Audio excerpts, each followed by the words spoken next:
नमस्कार, मैं हूँ सान्यराज पांडे और आप देख रहे हैं बिहार संवाददाता। इस वक्त हमारे साथ बातचीत करने के लिए यहाँ मौजूद हैं अनामिका सिंह पटेल, और जो कि वर्तमान में एमएलसी हैं और प्रदेश प्रवक्ता भी हैं भाजपा की। जरा इनसे जानते हैं कि आज रोहिणी आचार्य से मीडिया बंधुओं ने सवाल किया कि लालू प्रसाद यादव जो हैं वो प्रचार प्रसार के लिए बाहर क्यों नहीं निकलते हैं। तो रोहिणी आचार्य ने जवाब दिया कि पहले सभी उनके बेटे बेटियों से तो निपट लें, उसके बाद वो निकलेंगे, और जिस तरीके से अगर वो निकलते हैं तो एनडीए वालों के सरदर्द बढ़ जाएगा। इस पर क्या कहेंगे? लगातार रोहिणी आचार्य जी की जिस तरह की भाषा शैली है और जिस तरह से वो शब्दों का उपयोग कर रही हैं, तो वो उनकी संस्कार, उनकी प्रकृति और प्रवृत्ति को बताता है। और मुझे तनिक भी आश्चर्य नहीं होता। ये उन्हीं राबड़ी जी की बेटी हैं जिन्होंने तात्कालिक महामहिम के विषय में कहा था कि लंगड़े की एक टांग टूटी हुई है, मैं दूसरी भी तोड़ दूंगी।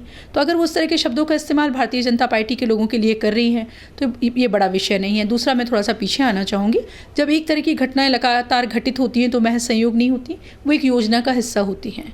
तो आप देख रहे हैं कि 1.5-2 सालों से लगातार रोहिणी आचार्य जी आदरणीय नरेंद्र मोदी जी पर, प्रधानमंत्री पर लगातार वार करती रही हैं। तो ये योजना, उनकी चुनाव लड़ने की योजना पुरानी है। और वैसे भी पिता घर में ही बैठकर अपने सारे बच्चों, बेरोजगार निकम्मे बच्चों के लिए रोजगार का सृजन करता है।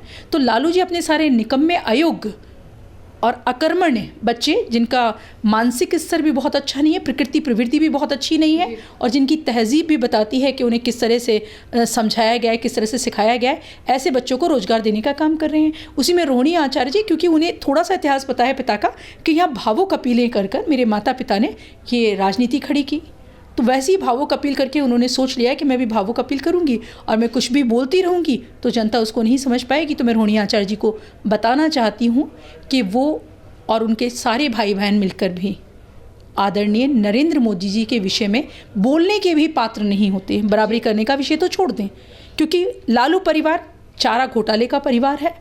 आदरणीय नरेंद्र मोदी जी पर्याय हैं एक ऐसे व्यक्ति के जो सिर्फ भारतीयों के जनमानस में नहीं स्थापित है, वो विश्व पटल पे एक नेता की तरह खड़े होते हैं।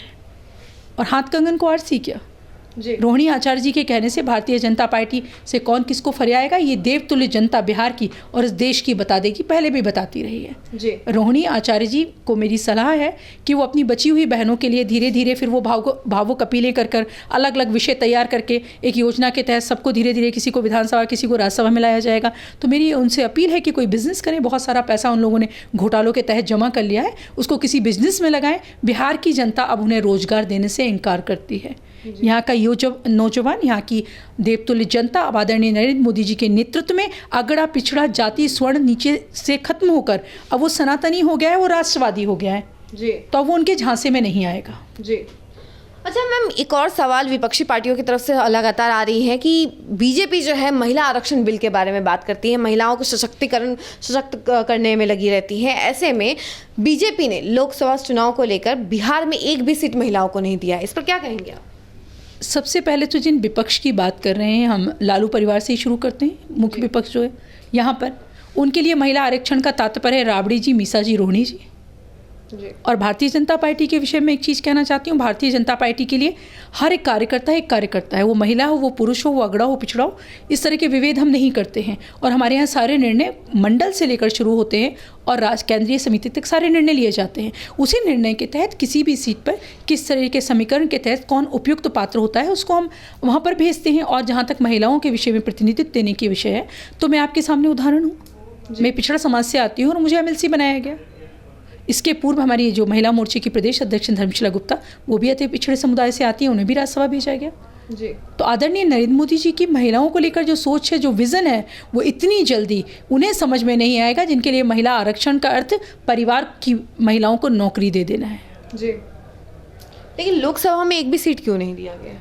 मैं आपसे कह रही हूँ कि इतना बड़ा विज़न है कि लोकसभा की 1-2 सीट पर टिकट देना या नहीं देना आदरणीय नरेंद्र मोदी जी के विजन को, उनकी कार्य पद्धति को, उनकी कार्यशैली को समझने के लिए पर्याप्त नहीं है जी। अच्छा, संकल्प पत्र जब जारी किया गया तो उसमें एक सवाल विपक्षी पार्टियों की तरफ से, स्पेशली तेजस्वी यादव की तरफ से ये सवाल आ रहा है कि उनमें मुख्य बातों का जिक्र नहीं किया है, ना ही महंगाई के ऊपर जिक्र किया गया है, ना ही जो चीज़ें हैं जिस तरह की रोजगार हैं, युवा हैं, किसान हैं, इन सब चीज़ों पे जिक्र नहीं किया गया है। भारतीय जनता पार्टी, आदरणीय नरेंद्र मोदी जी और एनडीए गठबंधन अपने परिणाम देने पर हम जिक्र करने का जिक्र नहीं करते, हम परिणाम देने का जिक्र करते हैं। और हमारे परिणामों का जिक्र पूरा देश करता है, पूरा विश्व करता है, तभी हम विश्व की 5वीं अर्थव्यवस्था होते हैं और तीसरी बनने की तरफ अग्रसर होते हैं। और मैं कहना चाहती हूँ तेजस्वी जी को कि मुझे उनसे सहानुभूति है। वो हमारे आदरणीय उप मुख्यमंत्री रहे, मेरी सहानुभूति है। और बहुत तर्कसंगत, सत्य और तथ्य वाली बातों की मैं उनसे उम्मीद भी नहीं करती। उनका जो शैक्षणिक स्तर रहा है, या जिस तरह से उन्हें विरासत में मुंह में सोने की चम्मच लेके उन्होंने राजनीति शुरू की, तो कोई तर्कसंगत बात वो करेंगे ऐसा मुझे नहीं लगता है कि मुझे बात करना चाहिए। हेलीकॉप्टर में खाना खाने वाले, बर्थडे मनाने वाले व्यक्ति महंगाई के विषय में बात करें तो हास्यप्रद लगता है। और भारतीय जनता को क्या क्या चाहिए, कैसे चाहिए, ये भारतीय देवतुल्य जनता और मतदाता को तय करने दीजिए। आप उनके वकील मत बनिए, उन्होंने पहले भी तय किया है जी। देवतुल्य मतदाताओं ने पिछले चुनाव में भी तय किया और इस बार भी तय करेंगे, और वो बता देंगे कि अब आपकी भावुक ओपिनियन उनको नहीं चाहिए। धन्यवाद। तो आपने सुना कि अनामिका सिंह ने क्या कुछ कहा है उन्होंने तेजस्वी यादव के इस बयान पे कि बीजेपी जो है वो मुख्य मुद्दों को जिक्र में नहीं लेकर आती है, या फिर संकल्प पत्र में उसमें नहीं लिखा गया है महंगाई को लेकर, युवाओं को लेकर, किसान को लेकर, इन सभी बातों का जिक्र किया गया है।